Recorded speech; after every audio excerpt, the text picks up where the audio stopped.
Double bedroom ఇల్లు కట్టిస్తామని చెప్పి చాలా రోజులైంది. ఏది ఇంకా దాని సప్పుడే లేదు అని రంది పెట్టుకున్నారా?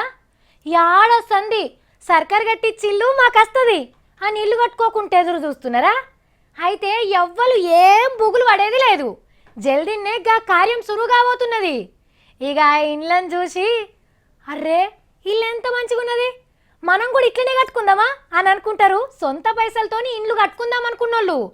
మరి చూస్తారా సర్కారు కట్టించే గా ఇల్లు ఎట్లుంటుందో? కోళ్ళని గమ్మ జాగలేదు, సుట్టమొస్తే కూసో నీళ్ళుగాని ఇంట్లో ఎట్లుంటారు? డబుల్ బెడ్రూమ్ ఇల్లు కట్టిస్తాను కేసీఆర్ సార్ అన్నాడు కదా, మరి రెండర్రలు ఇల్లు ఎట్లుంటాయో తెలిసినా మీకు? ఇగో ఇదే సార్ కట్టియబోయే ఇంటి నక్ష.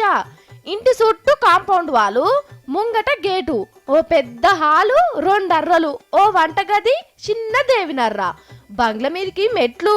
చూస్తుంటే ముద్దుగున్నదిలే బంగ్లా. అట్లనే పక్క పొంటి పస్ల కొట్టం, నాగలసొంటి పనిముట్లు పెట్టుకునే సౌలత్ ఉంటది. పిల్లగాండ్లు పెద్దయితే మీది ఇంకో అంతస్తు కూడా వేసుకోవచ్చు. ఒక్కో ఇంటికి 5,04,000 రూపాయలు ఖర్చు పెట్టి ఏకదం కట్టిస్తారట. చుట్టాలని పిలుచుకొని పాలు వంగిచ్చి ఇండ్లలా ఓవుడే మనవంతు.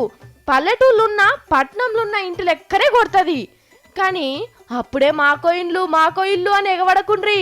ఎందుకంటే తొలసూరు తాప ఒక్కో ఎమ్మెల్యేకు 400 ఇండ్లే ఇస్తారట. కాబట్టి మీ ఎమ్మెల్యే సార్ను పట్టుకొని సాంక్షన్ చేపించుకోండి.